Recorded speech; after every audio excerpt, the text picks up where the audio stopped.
Welcome to the Hurricane Awareness Tour. Thank you so much for being here. My name is Dave Word. I'm the meteorologist in charge out at the National Weather Service in Blacksburg, Virginia. It is all of our honors to have you all participate in this momentous event. This is Roanoke's first ever. The mission of the National Weather Service is to safeguard against the loss of life and property through timely and accurate weather forecasts and services, and also to enhance the nation's economy. Today is special because we're going to be calling attention to some of the gravest weather threats that impact this area, namely the impacts of inland tropical storms. We have experts from all across the United States in various and sundry support capacities that you'll be hearing from this morning that will focus on some of these threats. Before I go into the formal part of the presentation, we could not do what we're doing here today without the support of many people that won't be speaking here this morning. So I want to just spend a couple of minutes to shout out. So if I call your name, please raise your hand so I can embarrass you. And at the end of this, we'll hold your applause to the very end, just for the sake of time. So for the Roanoke Blacksburg Regional Airport, Tim Bradshaw, he is the executive director. Ben Cook, the director of public safety, and our police officers and firefighters from the airport. Jay Ball, the director of facilities and grounds, and your maintenance team. Alex Plaza, operations manager, and Billy Joe Nipper, the operations supervisor, and the operations team. Other folks in attendance today: Dustin Campbell, the emergency manager for Roanoke County, and also Richard Kaywood, the assistant Roanoke County administrator. Trish White Boyd, councilman, City of Roanoke. Gwen Mason, West Central Regional Director for U.S. Senator Tim Kaine. Dolph Diedmont, Federal Coordinating Officer representing FEMA Region 3. Jeffner Faulkner, representative for Congressman Ben Klein, Virginia's 6th District. Tom Fitzpatrick, Science Supervisor, Roanoke City Public Schools. Paula Polston, Kristen Perdue, and Lloyd Young from the American Red Cross. Monica McCullough, the Near Southwest Preparedness Alliance. Trevor Shannon, the Battalion Chief of Emergency Management for the City of Roanoke. Mike Guzzo and Jonathan Simmons, VDEM Region 6.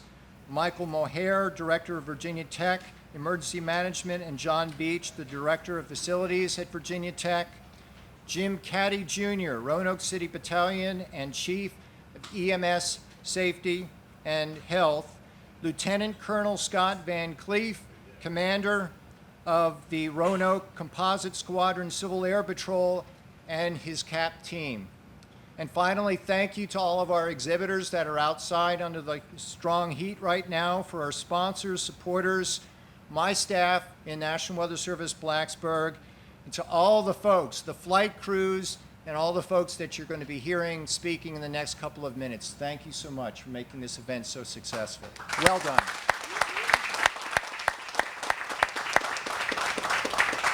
So at this point, I'd like to introduce our first speaker, Leslie Chapman Henderson. She is the president and CEO of the Federal Alliance for Safe Homes. Thank you. Thank you, and good morning, everybody. How's everyone doing? Great. It's wonderful to be here. It's my understanding this is the 40th Hurricane Awareness Tour, a fine tradition of NOAA. And I'm here today to explain to you how the Hurricane Awareness Tour fits together with the Hurricane Strong program. 3 years ago, we got together and talked about how to create a conversation that goes beyond these wonderful local events. Here today, everyone's going to be paying attention, and here in Roanoke, people are going to be thinking about hurricane preparedness and readiness and all that goes into it. But how can we take this wonderful conversation that started on Monday in Providence, right? I have to remember where we were. And it's going to continue and wrap up this week in Brunswick and take it beyond just those cities. So we created a program called Hurricane Strong. This is the program guide that all of the children and the school kids will receive today. And this is the umbrella program now that works so closely with NOAA. Thank you for the partnership that makes that possible. So FEMA, NOAA, and the Federal Alliance for Safe Homes are presenting Hurricane Strong. Our national media partner is the Weather Channel. But we also couldn't do it without our corporate sponsors who help us produce these guides, ship all the materials to the sites. I will tell you guys a little secret because I got permission to do it. The UPS Foundation this year gave us a little code and told us to put it in the computer, and it saved us so much money we were able to print additional guides for the rest of the hurricane season that we can provide to school children and our partners in emergency management and weather. I'd also like to recognize BASF, ISO Verisk, Lowe's, which will be here today, giving each of the 500 bags. We'll also have a $10 gift card. Their key message has also been a reminder to the school kids that Sunday is Mother's Day.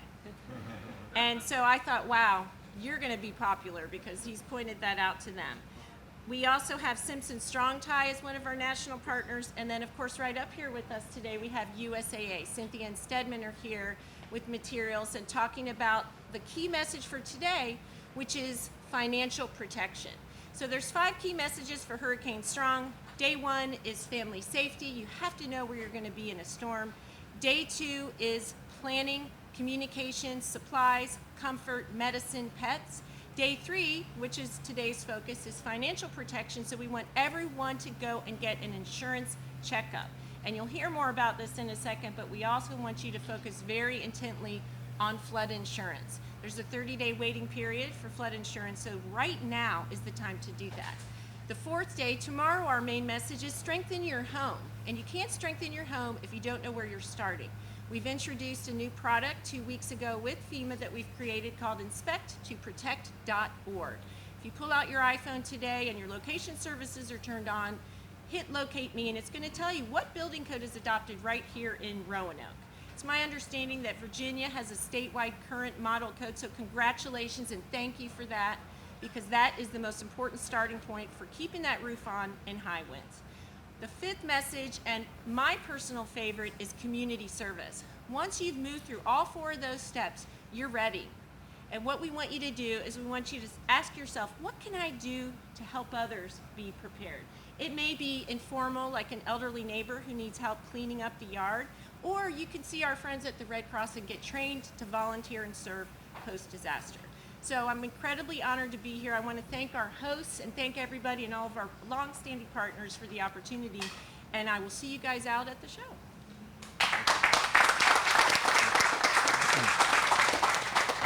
Thank you so much.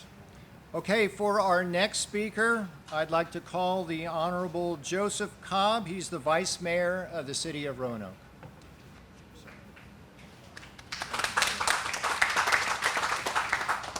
Good morning. Good morning. Thank you all for your welcome. I bring greetings from Mayor Sherman Lee, who sends his regrets. He had a death in the family, and so he's sorry that he can't be here today, but I'm going to channel his spirit and bring you greetings from Mayor Lee and the City of Roanoke. We are so pleased to welcome the East Coast Hurricane Awareness Tour to our 7-time All-American city. We're very proud of the Roanoke Blacksburg Regional Airport and its continued success. We're also very proud of the hard work and guidance of our Regional Airport Commission and our regional emergency management teams. We're so pleased today to showcase our nation's acclaimed Hurricane Hunter aircraft here at the Regional Airport. The annual Hurricane Awareness Tour is hosted by meteorologists from our National Weather Service Forecast Office, the National Hurricane Center, and staff from collaborating federal, state, and local government agencies. The goal, as we've already heard, is to work together in an effort to help increase public awareness about hurricane threats and impacts before the start of the season. Tropical storms can bring life-threatening weather conditions to the Roanoke area. The flood of record in Roanoke, which occurred in 1985, claimed 10 lives and cost an estimated $200 million in damage. And it was the result of heavy rain produced by the remains of a tropical system. Last fall, we and I saw firsthand the effects of Michael and Florence. And while our emergency management teams prepared us very accurately and Okay, we're going to do this. Good morning, everyone. Good morning. Welcome to the Hurricane Awareness Tour. Thank you so much for being here. My name is Dave Word. I'm the meteorologist in charge out at the National Weather Service in Blacksburg, Virginia. It is all of our honors to have you all participate in this momentous event. This is Roanoke's first ever. The mission of the National Weather Service is to safeguard against the loss of life and property through timely and accurate weather forecasts and services, and also to enhance the nation's economy. Today is special because we're going to be calling attention to some of the gravest weather threats that impact this area, namely the impacts of inland tropical storms. We have experts from all across the United States in various and sundry support capacities that you'll be hearing from this morning that will focus on some of these threats. Before I go into the formal part of the presentation, we could not do what we're doing here today without the support of many people that won't be speaking here this morning. So I want to just spend a couple of minutes to shout out. So if I call your name, please raise your hand so I can embarrass you. And at the end of this, we'll hold your applause to the very end, just for the sake of time. So for the Roanoke Blacksburg Regional Airport, Tim Bradshaw, he is the executive director. Ben Cook, the director of public safety, and our police officers and firefighters from the airport. Jay Ball, the director of facilities and grounds, and your maintenance team. Alex Plaza, operations manager, and Billy Joe Nipper, the operations supervisor, and the operations team. Other folks in attendance today: Dustin Campbell, the emergency manager for Roanoke County, and also Richard Kaywood, the assistant Roanoke County administrator. Trish White Boyd, councilman, city of Roanoke. Gwen Mason, West Central regional director for U.S. Senator Tim Kaine. Dolph Diedmont, federal coordinating officer representing FEMA Region 3. Jeffner Faulkner, representative for Congressman Ben Klein, Virginia's 6th District. Tom Fitzpatrick, science supervisor, Roanoke City Public Schools. Paula Polston, Kristen Perdue, and Lloyd Young from the American Red Cross. Monica McCullough, the Near Southwest Preparedness Alliance. Trevor Shannon, the battalion chief of emergency management for the city of Roanoke. Mike Guzzo and Jonathan Simmons, VDEM Region 6. Michael Mohair, director of Virginia Tech Emergency Management, and John Beach, the Director of Facilities at Virginia Tech. Jim Caddy Jr., Roanoke City Battalion and Chief of EMS Safety and Health. Lieutenant Colonel Scott Van Cleef, Commander of the Roanoke Composite Squadron Civil Air Patrol, and his CAP team. And finally, thank you to all of our exhibitors that are outside under the strong heat right now, for our sponsors, supporters, my staff in National Weather Service Blacksburg, and to all the folks, the flight crews, and all the folks that you're going to be hearing speaking in the next couple of minutes. Thank you so much for making this event so successful. Well done.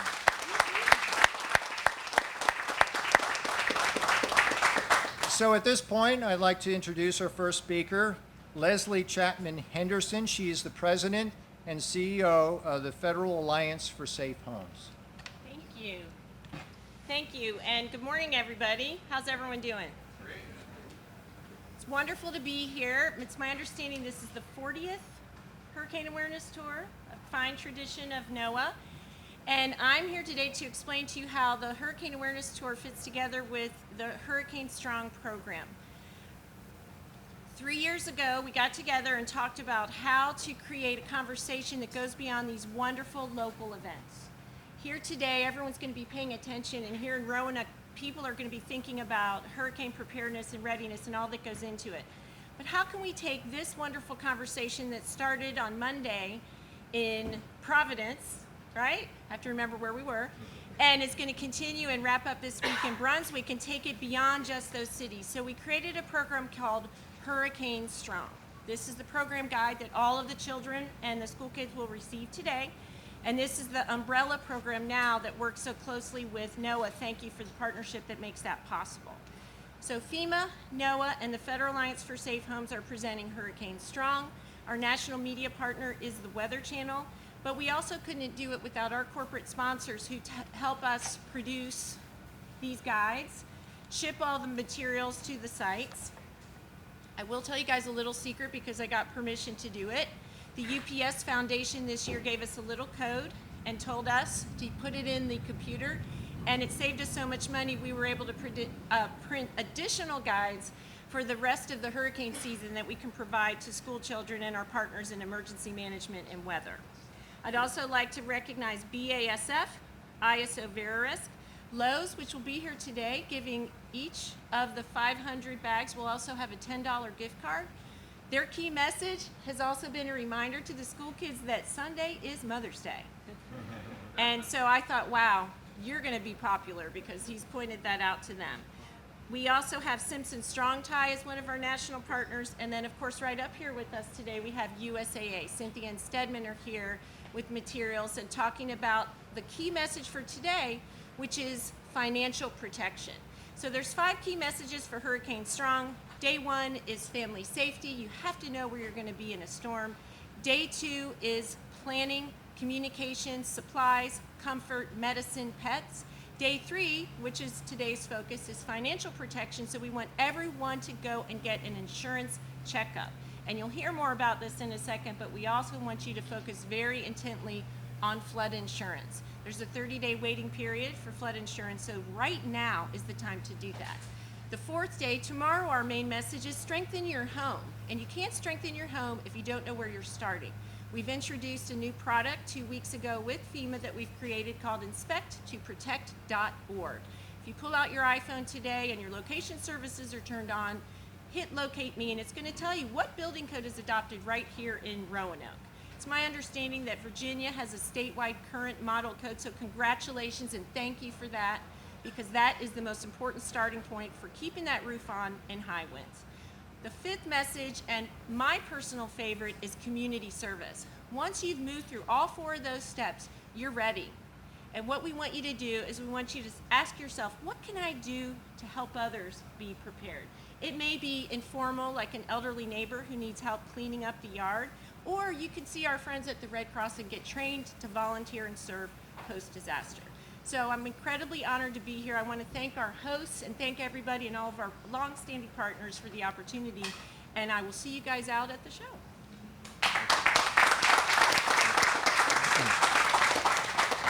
Thank you so much. Okay, for our next speaker, I'd like to call the Honorable Joseph Cobb. He's the Vice Mayor of the City of Roanoke.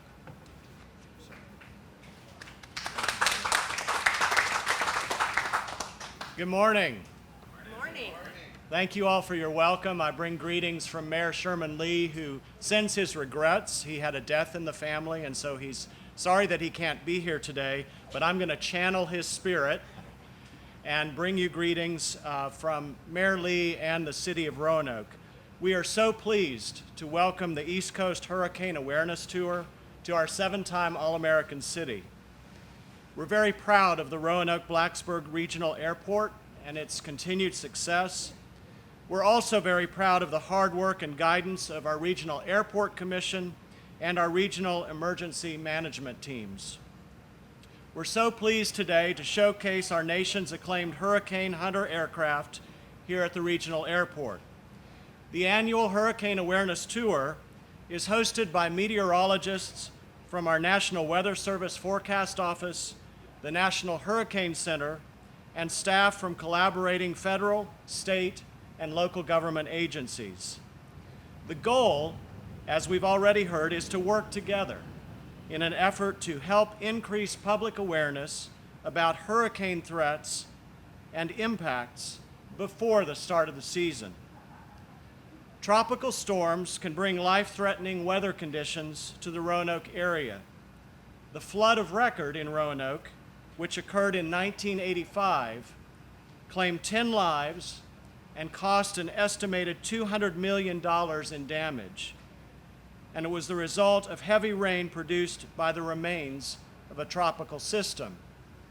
Last fall, we and I saw firsthand the effects of Michael and Florence, And while our emergency management teams prepared us very accurately and efficiently for Florence, Florence decided to go around us, but Michael surprised us. And because of that extensive work, we were prepared for both.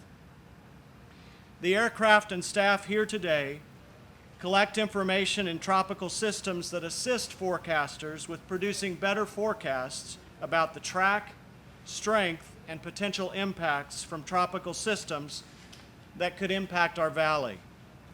This event today raises awareness of the impacts tropical systems can bring to Roanoke and the danger of being caught without a personal, severe weather preparedness plan. So I'm especially delighted that so many children and their families are going to be here today to see the importance of this work.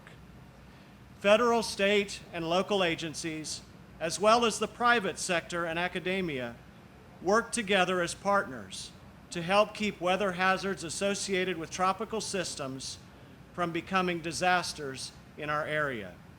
Once again, I want to thank you all for being here, for your incredible hard work, for the collaborative spirit that we bring together in this region and throughout our nation, and especially want to welcome once again the East Coast Hurricane Awareness Tour.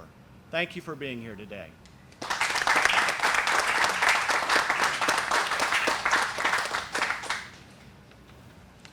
Okay, our next speaker is Dr. David Novak. He is the director of NOAA's National Weather Service, the Weather Prediction Center.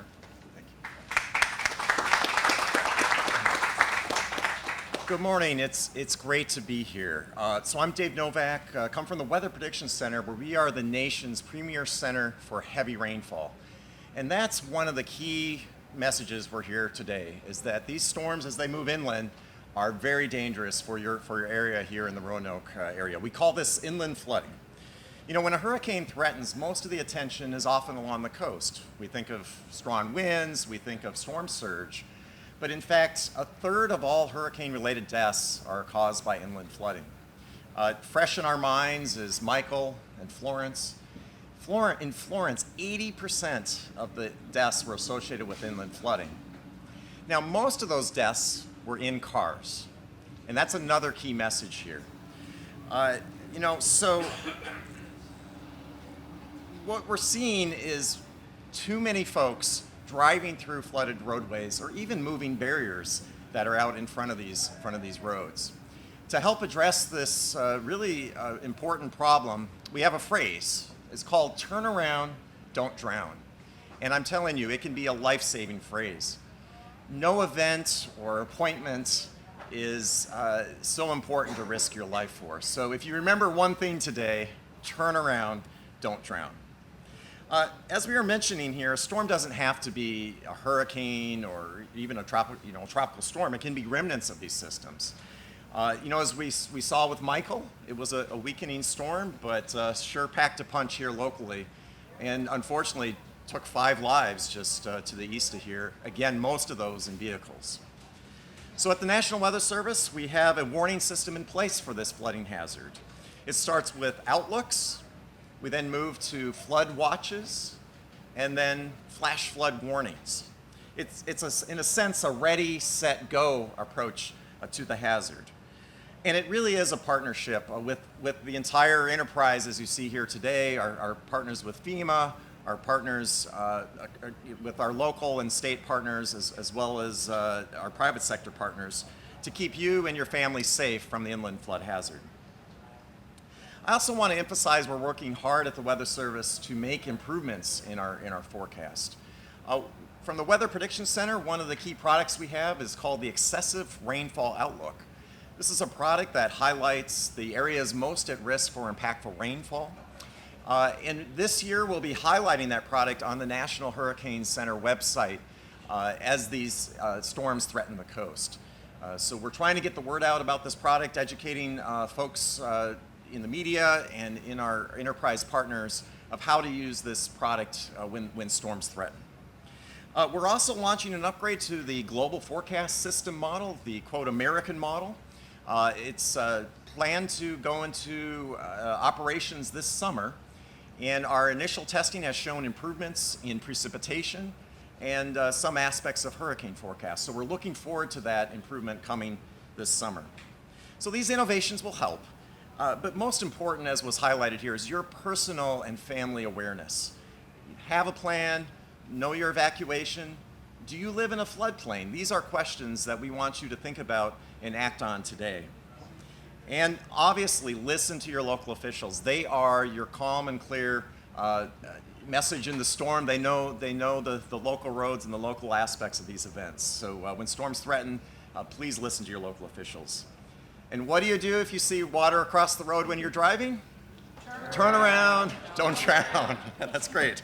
So thank you for the opportunity. We'll see you out on the tarmac.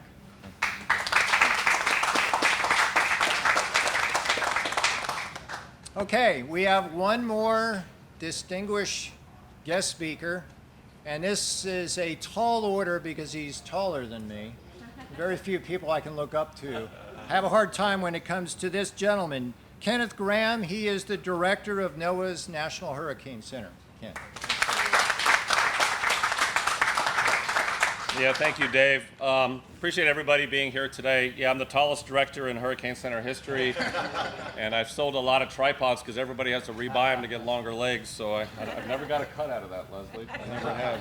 So the first thing I definitely want to do is a lot of thanks are in order. You just kind of look around. The running theme, you hear a lot of running themes here, partnership and the water dangers. We're going to talk about that for sure, but you got a couple aircraft out here. And I'd definitely be remiss without thanking our team from the Air Force here, the Hurricane Hunters. You'll see them in green, and you'll see the NOAA Hurricane Hunters in blue. Just because they have different color uniforms doesn't mean that we're not completely partners behind the scenes getting the information that we need to keep you all safe. So listen, when you see them, give them a handshake, give them a hug. Is that okay? I guess we can give them a hug. That's all fair game. A round of applause, so thank them.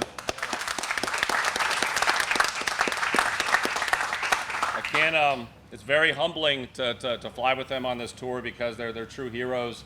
I get to go in the calm air to cities like Roanoke, but they're going right into the heart of the storm, so they're true heroes getting us the data that we need, so thank you all so much.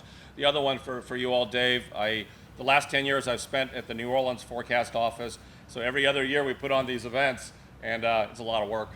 So Dave, I don't know if you have any of the Weather Service staff out there, or they're ready. Yes, where are you all? Where's the Weather Service? Dave, put your hands up. Listen, talking, Dave, you and your staff, a big round of applause. It takes a lot to put this together.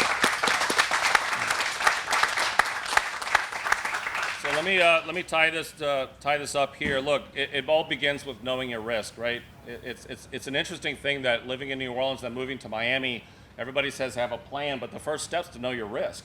So my plan has changed moving from the two different locations, and the first step was to know your risk. So that's been the big part of it. The other part of this, I'm going to throw out some stats and some information just because you need to know it's not a coincidence that we picked Roanoke for this stop. And you heard the running theme of the water. You heard from the deputy mayor, you heard from Dave, you heard from others. The threat of inland flooding is very significant. And the surveys, when you look at the research, people's risk perception is based on their previous experience, which is interesting. So if it's too far from the last storm, you start shaping a perception of being safe. I'm not near the coast, I'm safe. That is not the case. Listen to this. When you close your eyes, you're welcome to do it. When you close your eyes and think about a hurricane, what do you see? Ask people this, ask your family this, ask your neighbors this, ask the school kids this question. Most of the time the answer is going to be the wind. However, historically, 90% of the fatalities in tropical systems is water. It's water. The whole conversation has to be about water. In the last 3 years, 83% of the fatalities has been inland flooding. By the way, more than half of those were in cars. The stats speak for themselves, and that's why we're here. That's why we got to keep talking about the whole topic of being away from the coast and the dangers here. So it's not just about the wind. It's also not just about the category. We've already heard that, but let me give you a stat to really fortify that. In the last decade, Category 1 storms, Category 1, has produced $103 billion worth of damage, and there's been 175 fatalities. Category 1. That's it. So there's no such thing as Hurricane Justa, and I'll explain what I mean by that. A lot of the quotes we hear, it's just a Cat 1, it's just a tropical storm, it's just a something with no name. There will never be a Hurricane Justa, I promise, because I'm actually on the committee, the World Meteorological Committee that comes up with the names, and I will never have a Hurricane Justa, I promise you that. So think about that. When you hear those comments, correct people. There's no such thing. Okay, it's about the impacts. It's about the rain from Dave's group that puts together these rainfall forecasts that predicted the rainfall in Hurricane Florence 5 days ahead of time. Completely accurate. Absolutely amazing how we're getting with this. And the storm surge forecast 4 days ahead of time, very accurate. So it's about these impacts everybody has to listen to. The peak storm surge from Florence was 100 miles inland. It's just the stats. It's not just about the coast. The peak storm surge was 100 miles inland, so we have to prepare for all that. Know your risk. Remember, every storm is different. Just because it didn't happen last time doesn't mean it won't happen next time. And remember this very subtle point. Plan for what could happen, not necessarily what's happened in the past, right? Because everybody thinks they've seen the worst, and to be honest, there could be worse flooding in the future. So you have to be ready for those type of events. So this week is about coming together. You can see us all come together, the Hurricane Center, NOAA, the Air Force, the cities, FEMA. I see the FEMA shirts back here. What a great partnership we have with you all. Thank you for that friendship.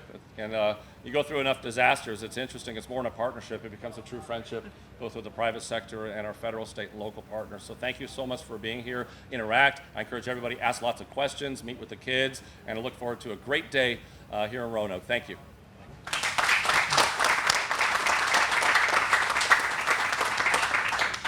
Okay, at this point, we're going to set you all free. If you receive the shout out, we're going to provide an opportunity to tour the aircraft immediately as we leave this tent.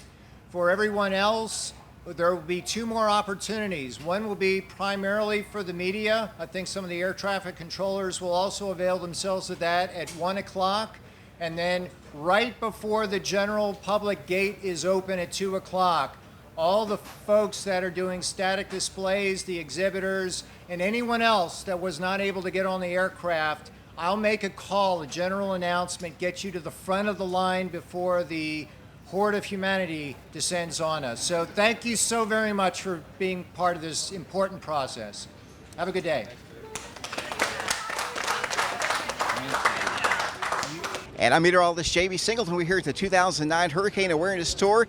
They are kind enough to stop in Roanoke, Virginia. We're at the Roanoke Airport right now, and I've got someone that you're used to seeing on the national networks, that you're used to seeing on maybe CNN, the Weather Channel, when a strong hurricane's forming. But we've got him right here, Mr. Ken Graham from the National Hurricane Center. He's the director of the National Hurricane Center. How you doing today? Doing great. It's so great to be here, and we're going to talk about all the dangers with hurricanes right here at Roanoke. It's wonderful. Exactly. Tell me about the importance of the Hurricane Awareness Tour and maybe why you selected Roanoke. It wasn't a coincidence. No, we picked 3 inland sites out of the 5 this year because of the inland flooding threat. And if you look at it, 83% of the fatalities in the last 3 years has been from inland flooding, more than half of that in vehicles. So we need to get that message out inland, and that's why not a coincidence that we're here. So seeing is believing. Otherwise, you're reading about preparedness, but here you can meet the people behind the scenes. And we've been driving home here at Cable 12 the importance of not driving through floodwaters. We had a situation, maybe you know about it last spring, where a lot of the eastern seaboard was, record high rainfall for the year. A lot of those closed upper lows that sat over the area.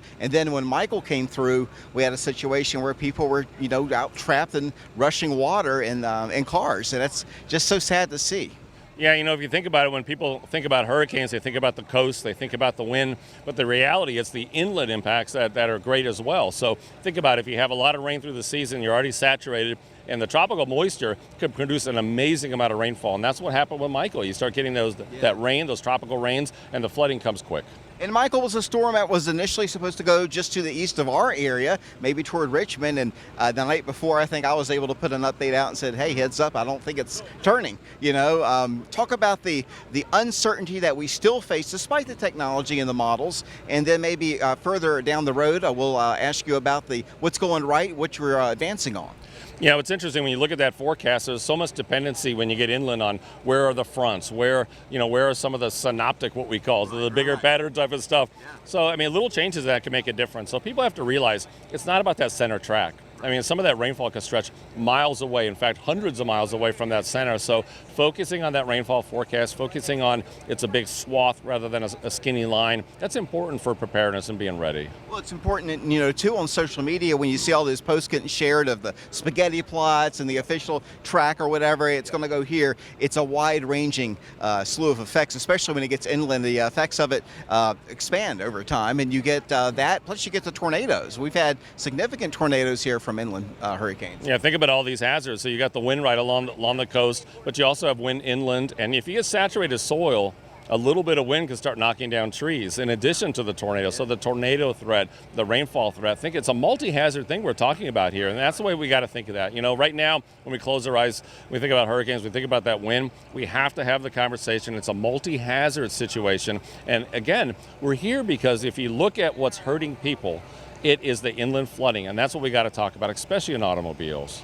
The importance of the hurricane hunters, you can't emphasize that enough, and folks may not realize that if they say, oh, they're just planes going out into the storms. Well, you know, we have models that we use, but we need all the data we can, and talk about the importance of the missions that we have from them. I'll tell you, every time I think about them, I get really humbled because, I mean, the rest of us are preparing for the hurricane. We're hiding from the hurricane. We're getting away from the dangers.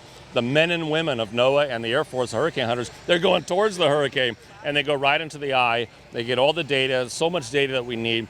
Two things. They get the data that we need to help us with the watches, the warnings, and the forecast, knowing what's going on right there in the hurricane. The other thing is the data gets into the models. And if you think about it, it's not a coincidence these models are getting better. We're getting better observations, including the aircraft. The better we have the models, the better forecasts we can get everybody. And by the way, that leads to better decisions. See how it all comes together? They're true heroes behind us, true heroes. All comes together, and I tell you, you've made some advancements. You know, I'm a meteorologist. I grew up as a kid. It was only like a 3-day cone. It was a wide cone. You're nearing that cone down. You're putting it out farther in time. Tell folks about some of the new advancements and maybe what's to come down, maybe the things you're working on behind the scenes for the future. Yeah, let's talk about that because the physical science is getting so much better. So the cone has shrank over the last couple decades by 30%. The cone is so much smaller. But remember, the cone is not a cone of impact. Right. The cone is simply where the center of that hurricane could be 2/3 of the time, a third of the time out of the cone. So this is something we got to talk about. So the smaller the cone, because we're getting better, the more impacts outside the cone. So where we're going in the future, the physical science is getting so much better. We need to start involving social and behavioral science in everything that we do. And we did that with the storm surge warning. Social scientists were along the way the whole entire time.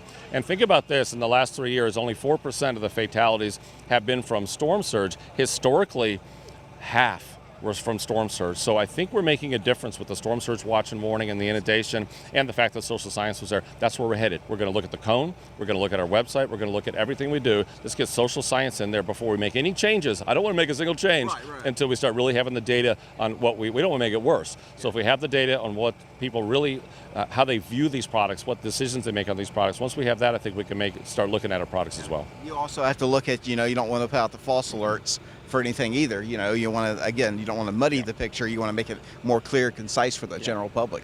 Yeah, that's important because you can think about this. This is a good way to think about it.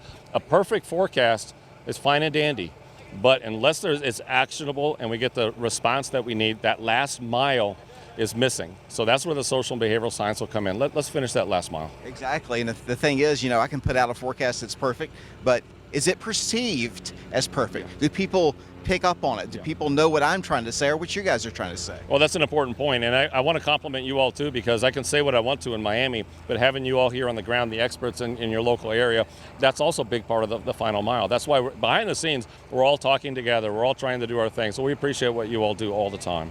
Ken, thanks so much. I know you're a busy guy for talking with us here at Cable 12, and good luck today, the rest of the day, and good luck for the hurricane season. Hopefully it'll be, relaxing after the past couple that we've had. It's been a busy 2 seasons. I'll tell you, busy 2 seasons, and that's why we're out here talking about preparedness. We got to be ready. It only takes one storm, though. That's right. All right. Thanks, Ken. You bet. Appreciate it. Good. I'm Meteorologist Jamey Singleton back here at the Hurricane Awareness Tour in Roanoke, Virginia, and I'm a little bit starstruck, to be honest with you, because I watched the Weather Channel religiously as a kid and in college, and this guy right here was on the Weather Channel for some time. His specialty is, I believe, what we're going to talk about right now. Mr. Warren Madden, how you doing? Doing very well, thanks. Good to see you today. Thanks so much for talking with us today. Tell folks what you're out here doing and what you've been up to since folks have seen you on the Weather Channel. Well, we're out here today as part of the Hurricane Awareness Tour. Every year we travel U.S., either the East Coast or the Gulf Coast, bringing the aircraft and the people around to help explain to folks how hurricanes impact both coastal and inland areas, and they do. Here we are in Roanoke. You might think, well, we're well away from the coast. We don't have to worry about that. Incorrect. We do have to worry about that. Inland flooding and winds certainly an issue for us. And I'm here since I left the Weather Channel. Even while I was at the Weather Channel, I was a weather officer on board the WC-130J Hurricane Hunter aircraft. I flew into many storms over the years. I retired from the Air Force Reserve in 2012, and now I'm an Air Force civilian employee. I work at the National Hurricane Center, and I'm the coordinator. So I work directly with the forecasters every morning during hurricane season to determine what they need in terms of reconnaissance flights out over the waters anywhere from east to the Leeward and Windward Islands all the way west to Hawaii.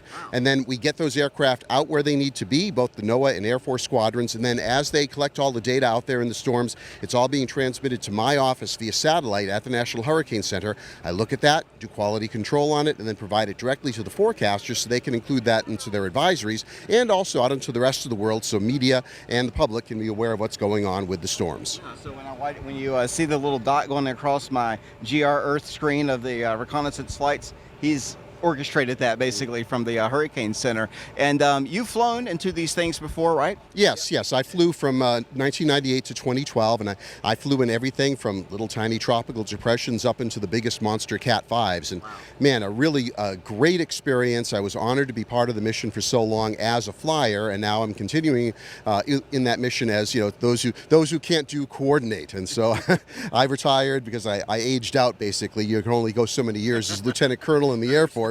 And so now I'm on the ground, but still helping with the mission. Very important mission because it's been shown that our data improves the forecast by 10 to 25%. So that critical data that might make the difference between the forecaster saying, is this a Cat 3 or a Cat 4 or maybe even a Cat 5? And that kind of information can't be gotten any other way but by getting inside the belly of the beast. And I've been inside the belly. I know what it's like. And that informs my ability to help look at the information and make sure that the forecasters get what they need. Because you've been on both sides of it, you know what they're going through. I want to talk about your experience. In my view, these storms sometimes have a mind of their own, and each one's a bit different, and they can surprise you at times. Do you have any interesting stories about your most interesting or scary flight or something to that nature? Sure. Well, one of my most interesting flights was Hurricane Rita in 2005, that season that just seemed it would never end when we ran out of letters in the alphabet to use and went to the Greek alphabet. Well, my big one was the R storm, Rita. It was a Category 5. It was one of the strongest storms in the Atlantic on record. It was in the middle of the Gulf of Mexico when I flew it. It was a night flight. I always seem to get the night flights. I was a night guy at the Weather Channel. I was a night guy in the Hurricane. I sense a trend here. But it turned out to be an extraordinarily interesting flight. One thing about hurricanes, many of them don't have a lot of lightning.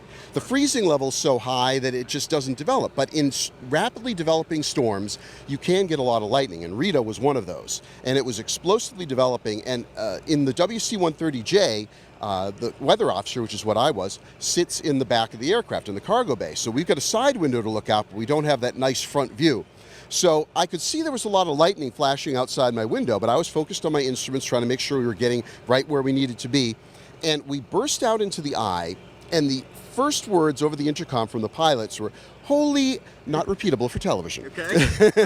And what was going on is in most big storms like Cat 5s, the eyes tend to be kind of bowl-shaped. We call it the stadium effect. Imagine setting the 50-yard line of a big stadium, all those seats going up around you, those are thunderstorms 10 miles high in a big hurricane. Well, in Rita's case, it wasn't like that. It was vertical walls. It was a stovepipe, vertical walls 16 miles across. And what the pilot was seeing, and what we got to see later on, was lightning maybe starting out the left window and then rippling across through the eye wall, across the front of the aircraft and over to the other side of the aircraft. And then meanwhile, if you stuck your head up against the side and looked up at the top, you could see this hole in the sky with stars and a full moon shining down at you. And it was just incredibly, incredibly beautiful. We took it down to 895 millibars, which I think is the fourth strongest storm in the Atlantic on record. So an amazing storm. It was just beautiful to see, but you always have to remember that as beautiful as these storms are, they're still deadly and destructive. Just a couple of days after I was on that flight, Rita came ashore as a strong Cat 3 along the Texas-Louisiana border and unfortunately caused a lot of devastation and loss of life. So, there's sort of a dual thing with nature. It's deadly. You always have to respect it.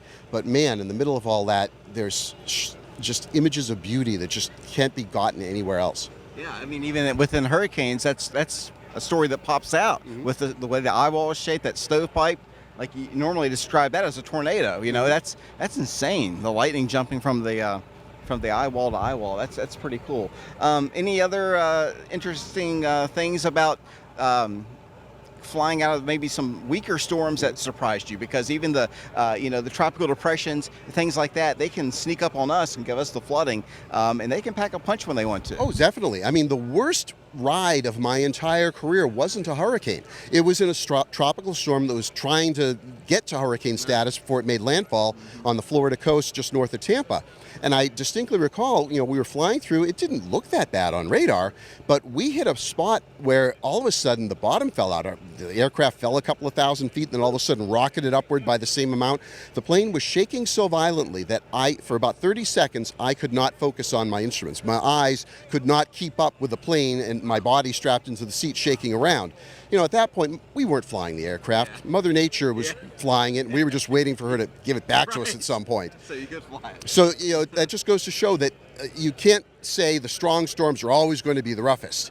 Sometimes it's the smaller ones that are, trying to punch above their weight, as it were, that really will do a number on the aircraft. We do everything we can to be safe, but sometimes the rides can get real interesting. Oh, wow. We appreciate all the work you've done and that you continue to do with the National Hurricane Center. And listen, thanks for talking with us today, Sure Warren. thing, not a problem. Great to be out here, and hope people get a chance to come out and see the aircraft. Excellent. Thank you so much. All right, take care. I'm Meteorologist Jamey Singleton back here with one of the Hurricane Hunters. This is Rob Mitchell. How you doing today? I'm doing fantastic. How are you? Excellent. Thank you so much for talking with us, and just give folks an idea of what you guys do. We were introducing, the fact that you guys were here and how important your data is, but you go on these missions, and just explain what that's like. Absolutely. Well, my name is Robert Mitchell. I'm one of the aircraft commanders for our NOAA P3 Orion hurricane hunting aircraft. We are a uniquely instrumented aircraft designed to study severe storms, mostly hurricanes. So for that, we've got a couple special equipment on the plane, including the tail Doppler radar and our multi-mode radar on the belly of the plane, which we use to fly into the storms and collect data that's vital for the forecast and thus the warnings and watches for hurricanes as they approach the United States. Excellent. So you got the radar data. Do you do the drop sounds as well? Absolutely. So in addition to the radars, we have probes on the aircraft that measure all sorts of temperatures, pressures, dew points, and winds, and then we are able to drop sondes, which are weather balloons in reverse that can fly down through the storm, collecting that same information as they flow through the storm, and we can drop bathymetric buoys, which allow us to measure the water column as they go down into the ocean, which can measure the heat of the ocean, which is the fuel for the hurricane as it spins up towards land. Wow, it's kind of amazing, and I know that you guys.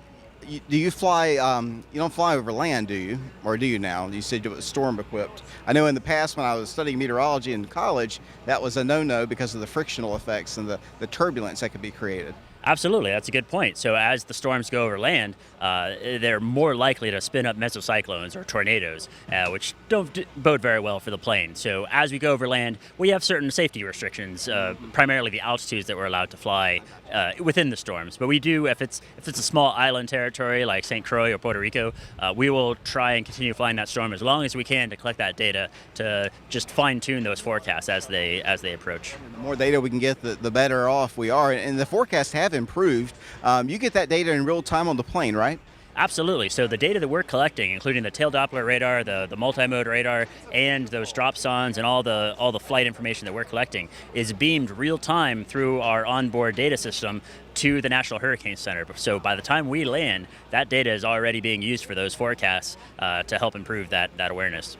And I know it's neat for us on our end for the media because we also get it in near real time as we can see the track you're taking. And folks that don't know it, you aren't just flying into the hurricane or tropical system and coming back. You make a very educated route path, that you want to go through. You actually penetrate several different ways through that storm, right? Absolutely. So our typical mission profile includes what we call either a figure 4 or oftentimes a rotated figure 4. And what we're doing there is we're trying to sample each quadrant of that storm. So each kind of pie slice through that storm may have slightly different characteristics. One side may be open and one side maybe have more storms. And especially that leading edge that takes the wind speeds in addition to the storm motion is sometimes the most dangerous. So we want to get everywhere we can to try to figure out where those dangers are within that storm. And it's a mission, you guys. It's a lot like it's a military mission where you have a briefing before you go and talk about what your mission is for that day, and then you have a crew. Talk about the crew that's on the plane. It's not just one person. The whole crew makes it possible. Absolutely. No one man can fly this plane. Ultimately, it's the crew's effort. So before each flight, our flight meteorologist, who actually comes with us on the aircraft, gives us a thorough weather briefing with all the information that he can provide. Now, sometimes we're the ones providing that information, so we may not know everything. But on board, we have that flight meteorologist to help brief us and also guide us through the storm. He's the one that's in charge of collecting all that data, kind of quality controlling it within the aircraft and sending that data off to the National Hurricane Center. He works with our data operator, which maintains our network, to make sure that we can get that data off the plane and to the users as quickly as possible. In addition to that, we have at least one to two sensor operators who are the ones actually preparing and dropping those drop sondes and those bathymetric buoys. So they're busy back there throwing out the instruments into the storm at the appropriate times and making sure that we're receiving those data as it comes into us. In addition to that, in the flight station, we have our navigator who helps direct us around the storm and keeps us away from any airspace or countries that we're not supposed to be around. And then we have, in the cockpit, we have at least 2 pilots, oftentimes 3 pilots, and 1 to 2 flight engineers. And the flight engineer, hopefully you'll get to see shortly, is in charge of all those buttons and switches, keeping the systems of the aircraft running as we're taking it into that storm. And even though you're over the open water with less friction, you can get a bumpy ride at times. Any particular story that jumps out at you as being interestingly scary at times, or at least get your blood flowing? When you're in the moment, you try not to get too scared or concerned about it. Sure. You're typically trying to fly your mission and get the plane through. But ironically, everybody asks us, what are the worst storms? And most often, it's not actually the Category 5 storms that are the worst ride for us. They've spun up, they've used all their energy, they're as big as they're going to get, and those dynamics are sometimes not there to really give a bumpy ride. So sometimes you're facing down this monster of a Category 5 storm, and you go through and you hardly spill your coffee. But sometimes it's those Category 1 storms, those tropical storms that are trying to organize into a hurricane that really give you the most. They're in the process of flexing their muscles and that heat engine starting to go crazy. Absolutely, that's exactly right. So when it's the rate of change of the energy more so than the energy itself as we're going into it. Yeah, that's what we heard from Warren Madden there. We were talking to him earlier. Interesting. How many storms have you flown into? Have you lost count or? No, I've been doing it for about 4 years, and we don't typically track the number of named storms because we're in and out of them multiple times. But we do track the amount of times we've gone through the storm, our penetrations. So I have personally flown about 48 penetrations into hurricanes, and I've been on the plane for probably another double of that. So it's been a good ride. Excellent. Thank you so much for talking with us. I appreciate it. Absolutely, my pleasure. Thanks for what you do too. Yeah, man. absolutely. We're back here now. I'm talking with the hurricane specialist. This is somebody that I read about or read his work over the internet now from the National Hurricane Center. We read discussions from the forecasters there. They work constantly during hurricane season around the clock. Tell folks who you are and what you do. Sure. My name is Daniel Brown, and I'm one of the senior hurricane specialists at the National Hurricane Center. Excellent. So what does that involve? Let's say in an event where we have just some convection firing up, not much in the way of storm activity going on. What would you be doing at the Hurricane Center at that point? Sure. So we have 10 hurricane forecasters, and each day we're monitoring the weather over the Atlantic Ocean, looking for areas of disturbed weather that might form into tropical storms and hurricanes. Mm-hmm. And when we actually have a tropical storm or hurricane, we're the ones that are making the 5-day prediction on where they're going to go, how big the storm is going to be, and also how strong the storm is going to be. Oh, wow. So you're looking at a lot of model guidance, and there are hurricane models as well that do that. You have to evaluate all of that and use your maybe own expertise as well. Correct. There's 6 to 10 models that we're looking at to help make that track prediction, using our own expertise. And then with intensity, we really provide a lot of human input to the intensity forecast. The models generally don't perform as well for forecasting how strong the storm is going to be. So again, it's a lot of relying on your expertise for that part of the forecast. Michael presented the challenge to everyone because it was intensifying as it made landfall, as I understand, and now being categorized post storm as a Category 5. Kind of interesting how you guys are advancing, though, that cone, which is only the center part of the storm. The impacts go really far away, but I grew up when it was a 3-day cone and it was a wide cone. You might have, turn on the television and half the seaboard be covered up, and it's not the case anymore. No, that's very true. Thankfully, as the science has advanced, our computer models have gotten better, forecasts have gotten better, and we've seen more than 50% reduction in our track forecast errors, which has allowed the cone to get smaller. I always like to say the cone's been on a diet. The storms have not been, though, and that's the word of caution here, is that we're just seeing a lot more impacts occurring outside the cone. The cone's not telling you where the rainfall is going to fall, where the storm surge is going to be the worst, or where the wind's going to be the problem. So, again, we have to look at other maps and other things that the Hurricane Center produces to really get at what is my risk of damaging winds, what is my risk of inland flooding, and what is my risk of storm surge. Storm surge, I noticed you guys have put that out a couple of years, some experimental things that are coming down the line. So it looks like you're looking at more impact-based products that are in the future. Correct, and that's been the transition over about the past decade at the Hurricane Center. Has moved to more impact-based products. Again, letting people know what the risk is. Oftentimes, we need people to react differently for storm surge versus the wind. We want people, and I know this is not a storm surge-prone area, but people near the coast need to evacuate away from those areas. The saying is, we can hide from the wind, kind of run from the water. Here inland, we have partners within our own National Weather Service called the Weather Prediction Center. Mm-hmm. They're putting out products like an excessive rainfall outlook that's trying to highlight where the flooding rains are going to occur, looking at our forecast of track. And again, it's all about impacts. We really have to tackle the inland flood issue. We got to start fearing water. It seems like everybody thinks about wind, but maybe we're not fearing water as much. And when there's the flooding, don't drive into flooded roadways. Turn around, don't drown. That's the saying we like to use.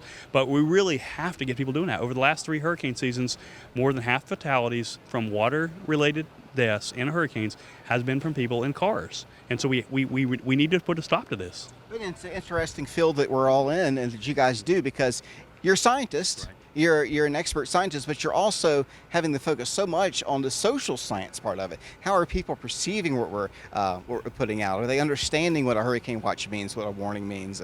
And that gets frustrating sometimes because, sometimes I get comments, they don't know where they are on their map. And so, you put out a product, so, where am I?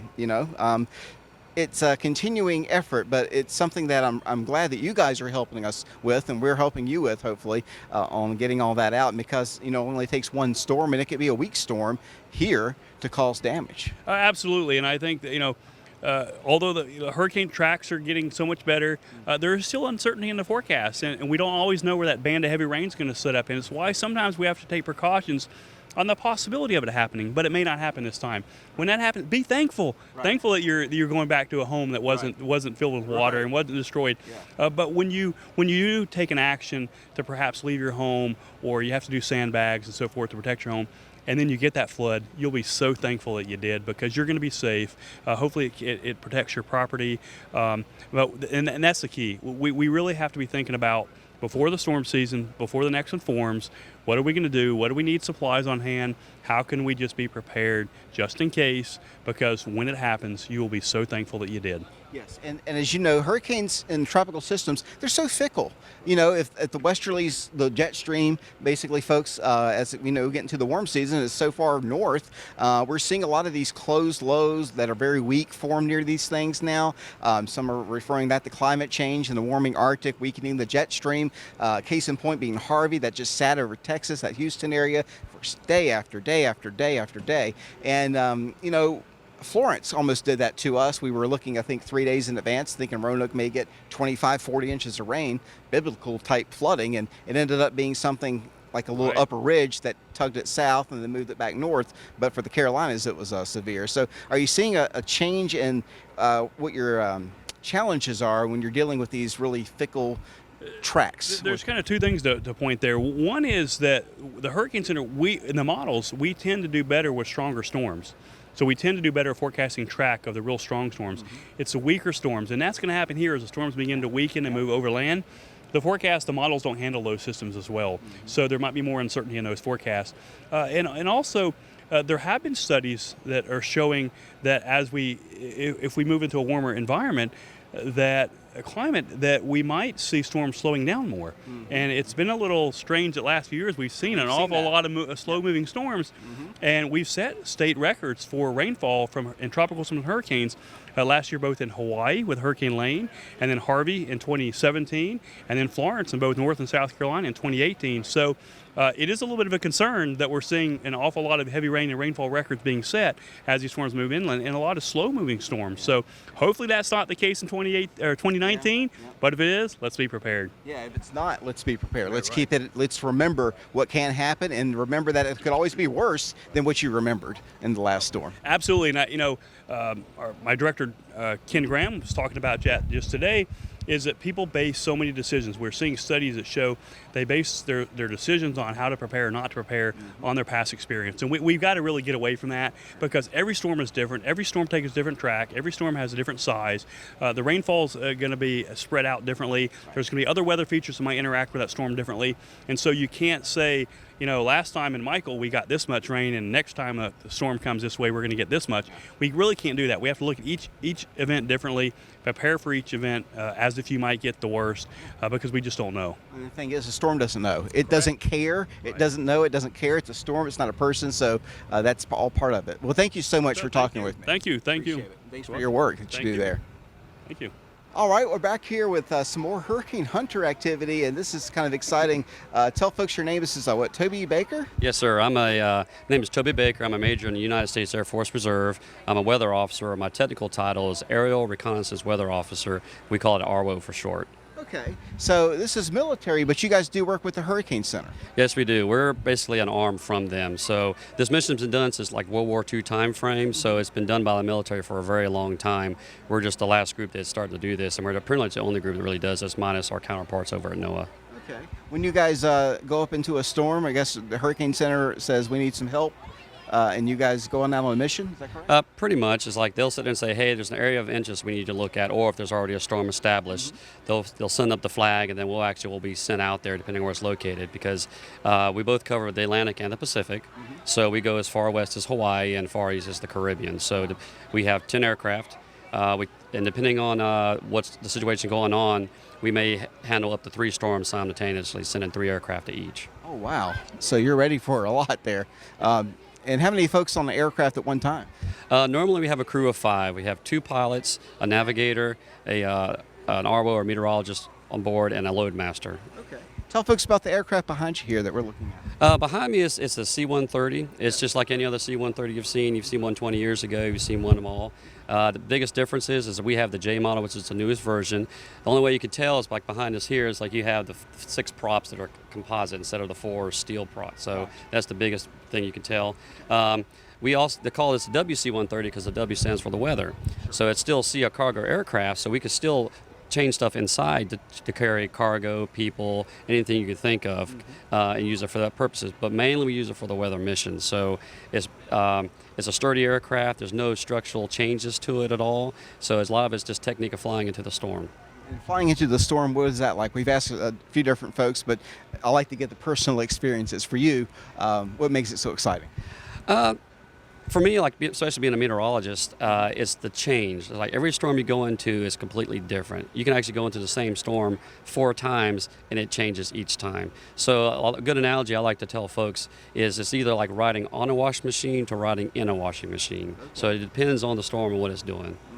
Seems to be the weaker storms, if they're strengthening, it's the rate of intensification that sometimes makes the stronger activity when you get to fly into these things. Yep, you're correct. If you think of it like a spinning top, when the top is really spinning really and stable, it's like a Category 1, Category 4 hurricane.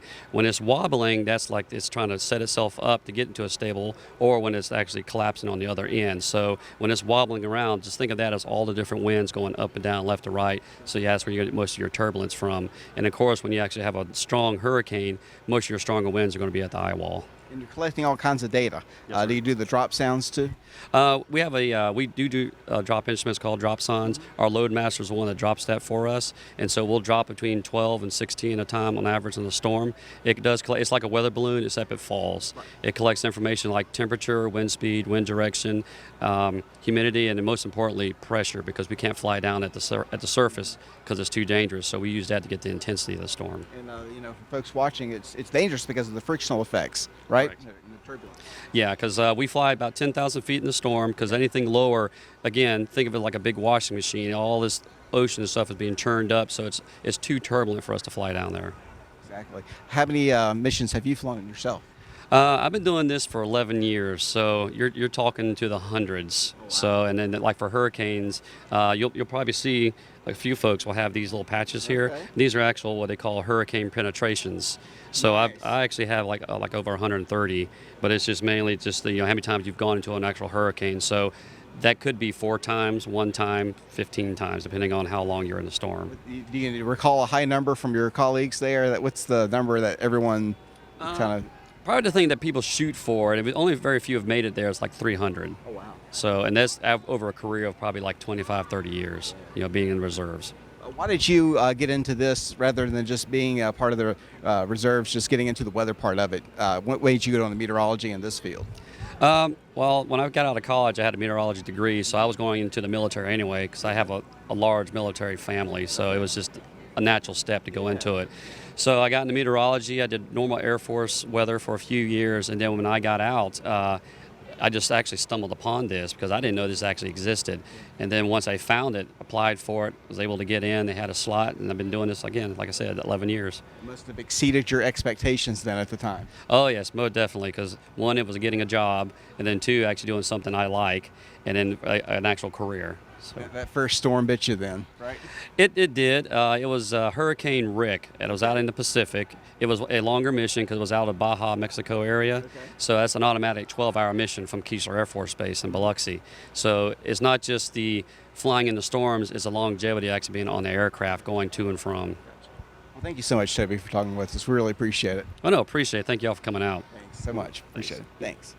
This is an exciting event because all of the weather dorks, all of the meteorologists, we all get together.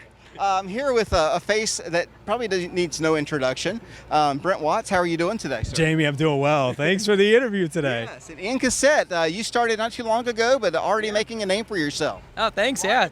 I love it here, yeah. The weekend's great. I like your graphics. I like to study up now that I'm kind of out of the business. I look at everyone's forecast and the techniques. And Brent is so good at figuring out new ways to do social media. In fact, we have we don't speak about it, but we know each other's thinking, and when he posts something that's really cool, I'm like, and then I'll go, oh, that looks great, Brent. Well, the feeling's mutual, and I feel like nowadays trying to use social media to your advantage to try to get the word out, and also reciprocate that too. Getting great photos and videos when severe weather happens from viewers is always helpful too. So trying to figure out that perfect mix. So how are things going over at DBJ? We're doing well, staying busy. This is such a cool event today to be able to have the Hurricane Hunter aircrafts here in Roanoke, of all places. Yes. I mean, so many people think of hurricanes as just being a coastal thing, and quite clearly we've learned in the past that this is almost ground zero. Yeah, I mean, the past couple of years, ground zero for some flooding and disasters. And Ian, you're getting a taste of what this area is like, what the vulnerabilities are. What's this mean for you? I mean, this is everything. Hurricanes are what got me into weather in general. So to have, the Hurricane Hunters here and the director of National Hurricane Center, I mean, it's incredible. And it's really cool to see the reason why they chose this area. I saw already, just in my short time here, how vulnerable this area is to flooding, and so it's cool that they saw that vulnerability, and that being one of the reasons that they came out here. There seems to be, Brent, as we've been doing this for a while, that there's a lot more interaction with the WPC, the Weather Prediction Center, the mesoscale discussions they put out now at these events with the hurricane updates that we're getting. It helps us out tremendously. It does, and the more information that we can get and decipher to be able to spread that to the public, the better the forecast will be to the public. Because I mean, ultimately, we're kind of the middle person, the translator, if you will, for the general public that may not have time or understand the whole technical part of that. And to be able to make the graphics and put the social media posts out that that basically will help people make life-saving decisions is really what we're out here to do. And we're all into it. That we've all got that same weather bug. We may compete on Facebook or whatever, on television at times. But listen, we're all buddies. We're all friends. Exactly. We're all here. I mean, really. I mean, it's all personal safety and making sure that people stay safe during any weather event. I mean, whether it be snowstorms or hurricanes. Yeah. Thanks so much, Brent, for taking the time out to talk with us. Good to see you, Jamie. Absolutely. Nice job with everything, sir. Thanks. Good to see you. All right, meteorologist Jamey Singleton here with Chris White, who is a renowned storm chaser in this area. You'll see his work on WDBJ7. That's why he's sporting the shirt here. But he also posts to the Virginia weather chasing page. Is that it? Virginia storm chasing. Storm chasing, yes. Yeah, that's right. And you've seen me share some of his video. He goes out for WDBJ and for himself, and he'll time lapse rotating storms that even in environments where we don't have tornado watches in effect, we can still get some spin in these storms. And you have really raised awareness, Chris, locally of how even here we can get tornadoes and mesocyclones. That's one of the reasons I do it. Is obviously I enjoy seeing the storms, but getting the word out to people that yes, indeed, these things happen in this area. The mountains don't really prevent those storms, and as we saw, back in April, there was several different times where we really had to duck and cover from these things. Yeah, I mean, that was scary. The April 19th event, EF3 in Franklin County. I've grew up in Franklin County all my life, Chris, and we would talk about Ridgeway some. We would talk about Danville and Halifax and Virgilina. But the past couple of years now, Lynchburg, Timberlake, Franklin County, they're getting closer and stronger, it seems, to the mountains, and that's proven your point even more. That seems to be, and that's to put a little plug in for something that's coming up this fall. Mm-hmm. One of the other things we're doing to raise awareness of severe weather in this area is we're holding a chaser convention. We're calling it Mid-Atlantic Chaser Con. This will be the second year, and it'll be October 26th, which is Saturday, in Richmond at the Science Museum. We have speakers coming in everywhere from North Carolina to Pennsylvania to talk about storms and chasing, and that's one of the reasons that we're doing is to make sure people realize, hey, these things happen here. And it's also a good, like today is a good networking opportunity to bounce ideas off of each other on how we can better serve the public with what's going on. I know that what you're doing with WDBJ, I know you did a study with Brent a while back on putting the warning up on the screen, but also putting your live feed up next to it so people can see, hey, this is what the sky looks like, this is what the storm looks like on radar, so they don't just get hypnotized by the map, so to speak. Exactly, and the studies, most of the studies that I've seen show that a live picture adds a little bit of reality to people because a lot of people don't relate to the radar, and I understand that. Yes. But seeing a picture of the storm, you see, this is real, and this is what it looks like, and if they look outside, they can see something looks similar, then it's time to take action. A lot of your chases do. I read your blogs when they're done. They ended up taking you through Franklin County or Pinhook, Glade Hill area of Franklin County. They do, and it just seems that the storms form or reform east of the mountains many times between there and even the Route 29 or 501 corridors, and that just seems to be a natural path for them to roll up through there. The hardest part I find in Franklin County is to make sure I can find a place where I can see the storms. Yes. Because of the trees. Yes, I know we have a few spots that I know of, and I'm sure you do now as well. You get some great stuff, though, and we appreciate all the work you do, Chris. Sure, I have a good time doing it. Thanks. And again, give it one more plug for the ChaserCon you got coming up. Yeah, Mid-Atlantic ChaserCon, October 26th at the Science Museum in Virginia. Ticket sales will go on sale on June 1st. Okay, and folks can find that on the web? Yes, it's actually midatlanticchasercon.com. Awesome. Thank you so much, Chris. You bet. One of the things about this event that's meaningful to me, I get to catch up with my old TV stations to see how they're doing, and WSLS has a great company working for them. They have a brand new building that is just totally incredible. They also have a really cool storm chasing vehicle here behind me, but they also have a great meteorologist that's now been here about a year. Chris Michaels keeps me on my toes now because we all stay friendly, competitive on social media. That's right. Chris, you came from Bristol? From Bristol, yes. I worked at WCYB, which is the NBC affiliate there, for about 4 years, and then decided to make the move up here. I was trying to find a market that would be challenging, and then I moved here, and I was like, okay, this is too challenging, but it's still, like you said, keeps us on our toes. Oh yeah, baptism by fire. What things do you love about the area as far as like forecasting, and what things are the most challenging you find? So I think the things that are most challenging, it definitely seems to be the winter and the precipitation types, just because 1 degree makes all the difference. Elevation, of course, is a big challenge for us. And then also one of the things that's been kind of interesting to see is how we get those brief spin-up tornadoes. We did have the one long track that was in Franklin County, but a lot of these quick EF0s, EF1s that almost develop in between radar scans. And I know for the Weather Service, it's very tough to warn on, and for us, it's very tough to detect too. So that's one of the things that's been very challenging for us. But one thing I do like is that we get all 4 seasons. And sometimes we get all 4 seasons in like 2 days. But it's a lot of fun to get to forecast that and get to grow a little bit, because I've only been doing this 5 years. I've got a lot to learn still, and this is a great area to do that. Well, I tell you what, you've got a bright future ahead of you. I can tell by your presentation. Thank you. And one of the things that I always told people getting into television, and it was my personal motto, is that, yeah, it's important to be a meteorologist on television now. It's important to know your stuff. But you're on television. You're presenting a show to a broadcaster, so you have to have some personality. Yeah. You have to have some humor. You have to have some dad jokes in there. And this guy beat me out. I used to do all the puns at the station, and John Carlin would roll his eyes, and Kermit knew it too. But now you've actually got an award for that, I believe. I did, yeah. So one of our producers printed out a certificate that I had the best dad jokes, I think. I don't know whether or not to be proud of that, but like you said, whether or not. But well, I tell you what, there was one time I went to a restaurant on the moon, and the food was great, but there was no atmosphere. So I'll leave you with that. But no, one of the things that I learned actually from Dave Grohl of the Foo Fighters was to be a person. Yeah. You know, I'm not going to sit here and act like something that I'm not, and I know you don't do that. And many of the wonderful meteorologists in our area who you see on TV is who they are off. And it's great to see that. Yeah, absolutely. Yeah. Exactly. Well, listen, I thank you for interacting with me on Facebook. I'm the top fan of the Chris Michaels WSL. Really? Yeah, I got the badge. So when I comment, it's right there, top fan. I don't know why Facebook does that, but I get like my brother writing. He's like, I don't know what I did to deserve this, because, you know, I don't really follow you that much. And I'm like, thanks, brother. You know, you should be following me. There are a couple of threads on Twitter where him and I have gone back and forth, probably 8 or 9 times. Yeah. Until one of us gets tired. And it's always great discussion. It's, you know, a lot of times we're talking about our forecasting methods and everything, and it's great to learn from someone who has the experience like Jamey, especially in this area, to see what you're thinking, and because we're all in this for a common goal.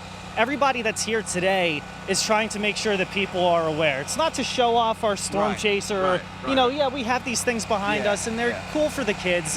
But we're all here to bring a consistent message, whether it's you or Channel 7, Channel 13, Channel 10, we're all here doing the same thing for everyone. Exactly, and folks can learn from that. They can get on Twitter. It's accessible to see our ideas bounced off of each other like that. It's just really great to see. So thanks for what you're doing. Folks can find you on what times? So I'm on the weekend evenings right now. That's at 6 o'clock and 11 o'clock on WSLS 10.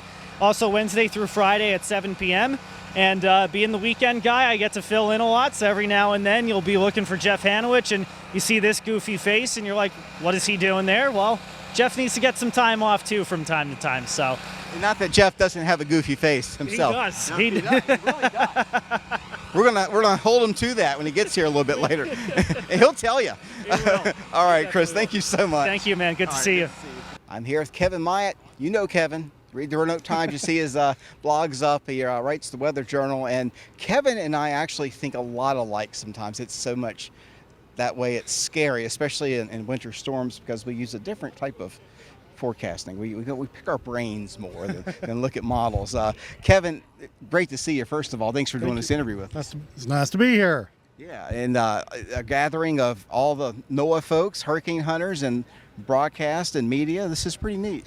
It's it's like a little Western Virginia weather geek meteorologist family reunion here today. I've seen all the Weather Service guys and the TV stations and you and me, and we don't get in one place very often. It's like we talk to each other on social media, and and that's about it. Yeah, and it's good to see each other in person. I did warn Kevin Tosh behind the camera that he would be wading through a lot of weather jargon and stuff, and he puts up with me a lot. So I said, picture me times 25, and he said, I guess I'll get through it somehow. But anyway, you write the weather. Give a plug for your weather column. I write the Weather Journal column that appears Wednesdays in the Roanoke Times, and I do a weather blog on Roanoke.com, and do some Twitter on @KevinMyattWX, and I have a Facebook page for the Weather Journal. If you look up Kevin Myatt's Weather Journal.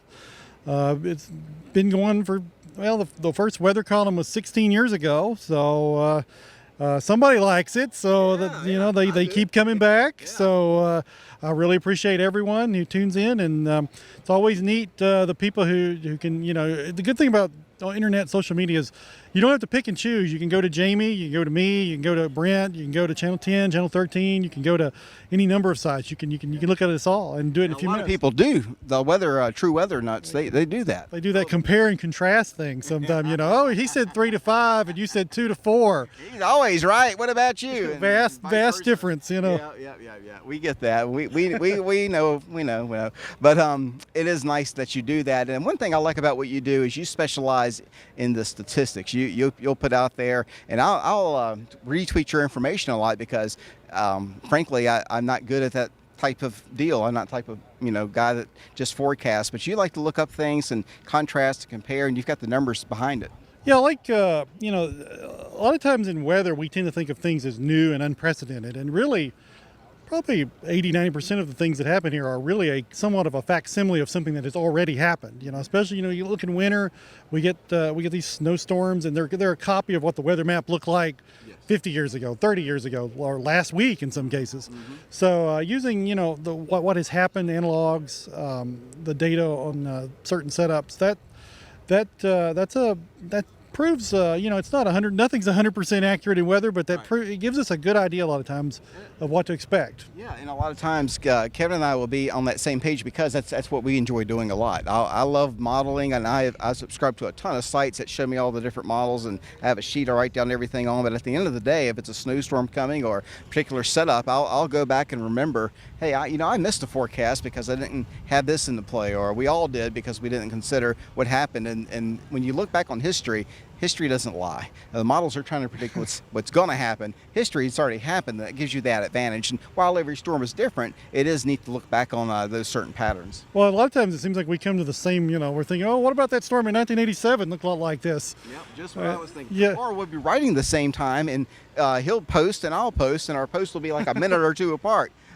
Which proves that we were both thinking on our own, and then it popped up like that. So, severe weather in Roanoke with landfalling hurricanes, since we're already talking about this. Michael last year hit South County, and that was devastating in Roanoke, and even in the Franklin County where my dad's store flooded there. But other events, the AF3 in Franklin County, it seems as if we are seeing a little bit of an increase in the intensity of what's going on, but there's patterns there that definitely get your attention. Yeah, it's hard to go year to year. It was like we with hurricanes, we had the bad stuff around 04, 05, and then it seemed like for many years we didn't have anything affect us locally hardly at all. And then all of a sudden, the last couple of years, it's picked back up. It's hard to discern all those patterns, but certainly, if there are in fact warmer oceans off the shore, that's gonna increase the moisture capability in these tropical systems heading inland, and we have all these mountains around us, and that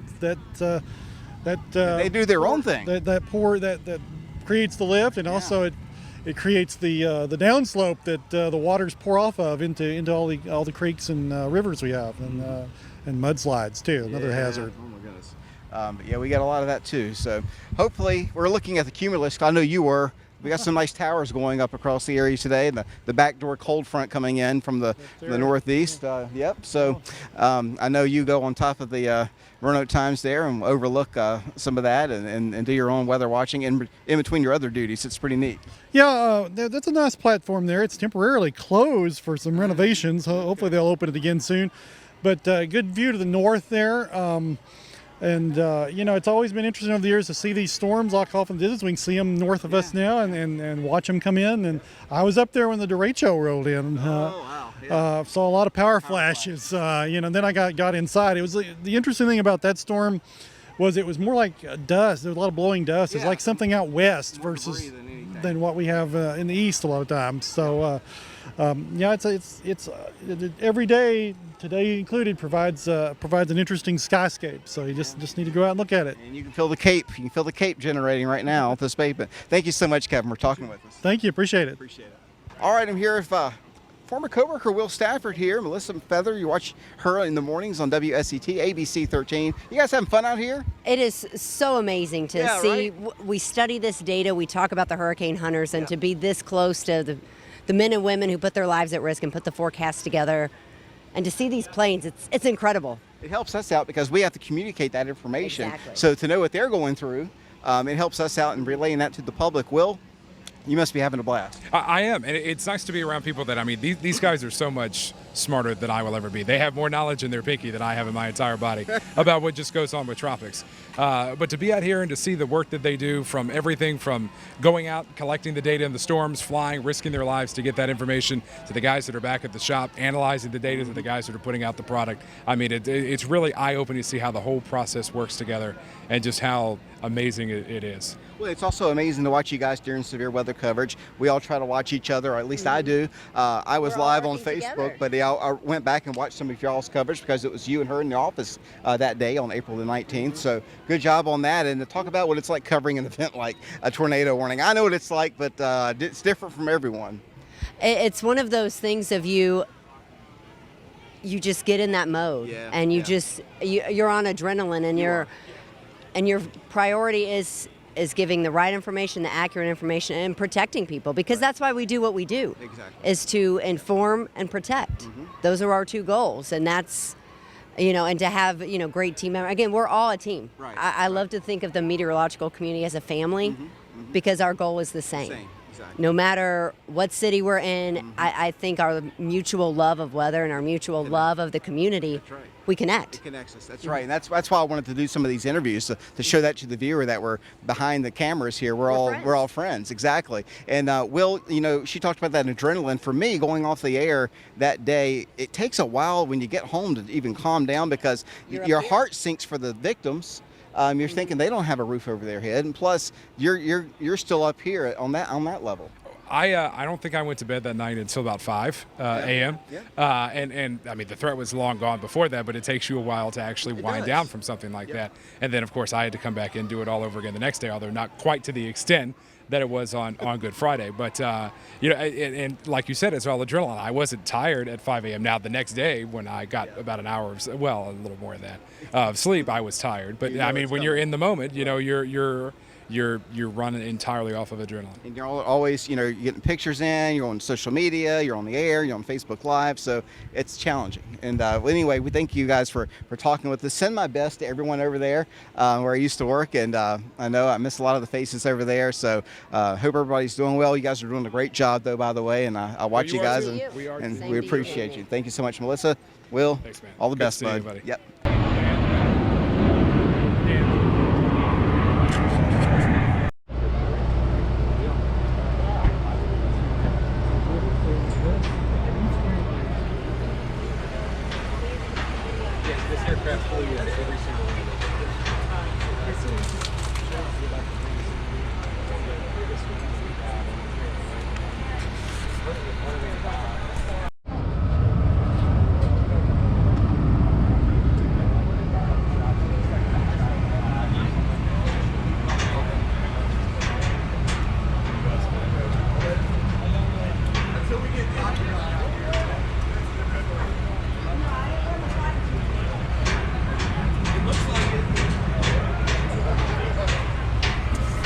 I never see anybody, and all of a sudden I meet everybody. Where you shoot the sound down?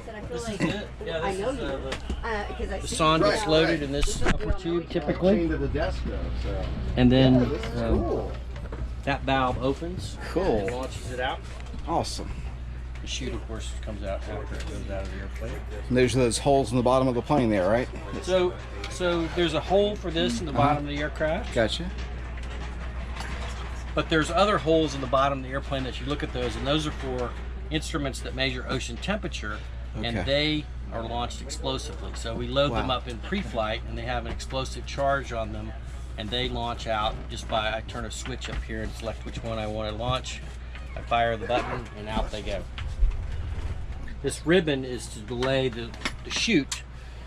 We're going at 220 miles an hour typically when we fly through a storm, and the ribbon delays the unwrapping of the cover so that the chute doesn't get ripped off. Because at 220 miles an hour, this would just get ripped off if it came out too fast. So it slows down a little bit, then the chute deploys, and then the sonde starts transmitting data back to the aircraft. Cool. Very cool.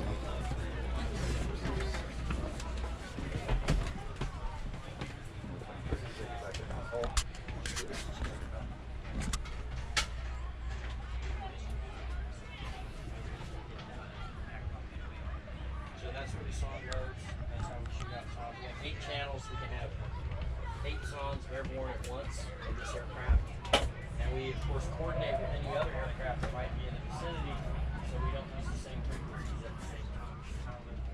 So each aircraft has its own frequency band, and we select those bands so that any aircraft can launch, even if they're in the vicinity of another aircraft. Now, except when they're over an aircraft or below an aircraft, we're careful about that. I know. Hey guys, I'm sorry to interrupt. Hey, Rob. Hey Rob. Hey, come on. We're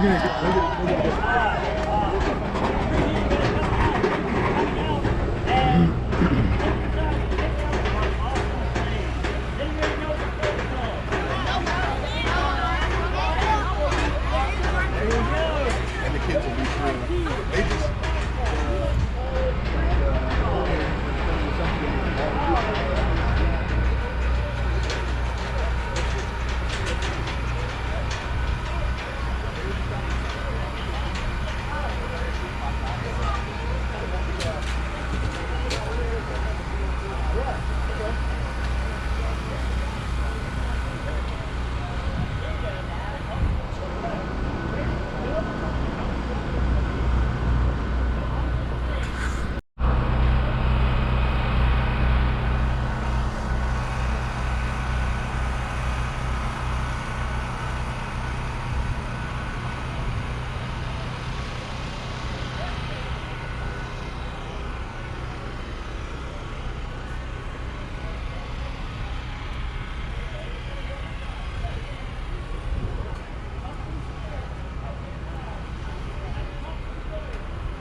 like driving down a country road that has some potholes and needs to be resurfaced. Yeah. You're just driving down there, just like catch that. catch one every now and then that you're not. Occasionally got a big one there. That you're not expecting. Exactly. Yeah. Okay. Well, thank you guys very much. Absolutely, yeah. Get up to the front and see what goes on up there too.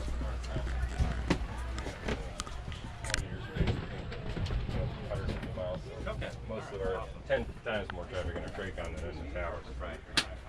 So, yeah, we don't hardly do anything here in the tower. Come on up and up. If you're going in the tower, you're supposed to. Right?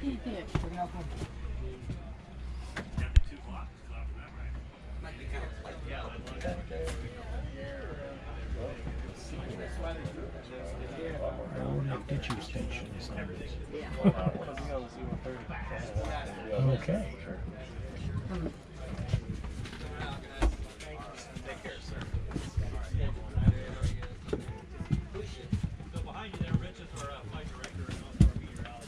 Hi.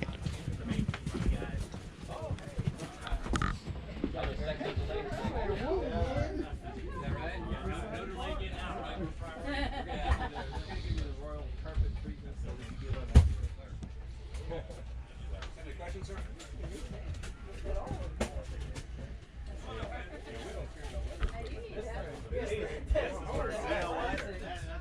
That is the most important piece of equipment on the airplane.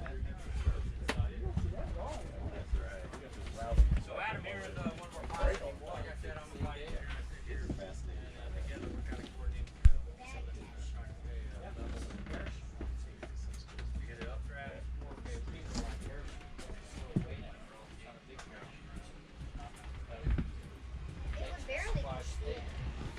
So when it falls, this sort of inflates the lower wings, the air goes in, kind of inflates in a pyramid, and then the sun falls nice and straight. I have seen in a book that I have, an aircraft anatomy book,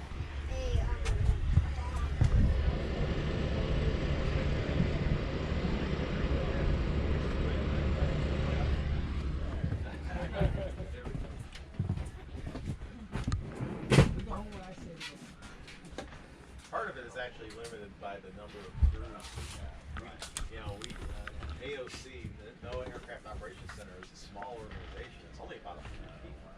So we have a limited number of pilots, flight engineers. Hopefully the sweat don't show up. Hey, we're all right. Oh, it's warm Yeah. up here. Thanks, guys. Yeah, no problem. All right. You want to sit Oh, there? No, I just wanted to, No, I thought you wanted that for the breeze. Oh, no. Dude, my chocolate's gonna melt. That's not gonna be good. Is it melting? It just within the last hour, man. It just started getting toasty in here. Mm-hmm. It's my espresso bar. The other bar. That's what I'm worried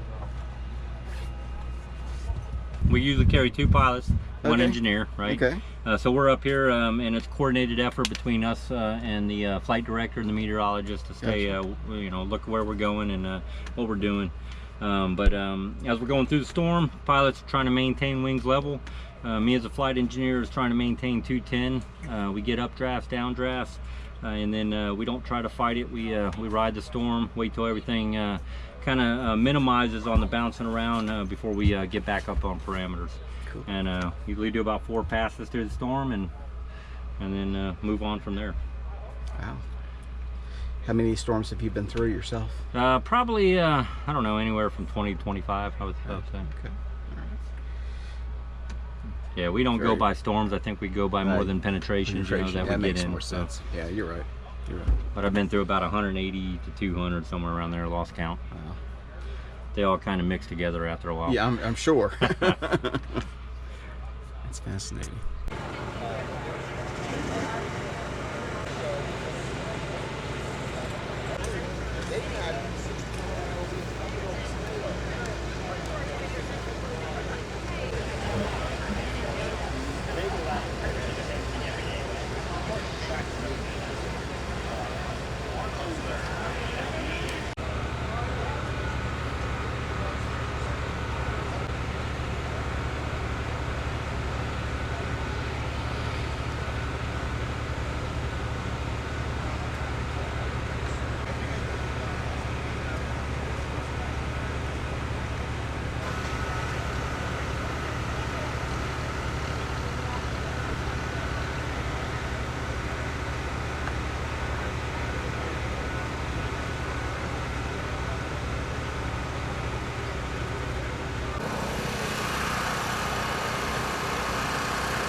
think we are leaving.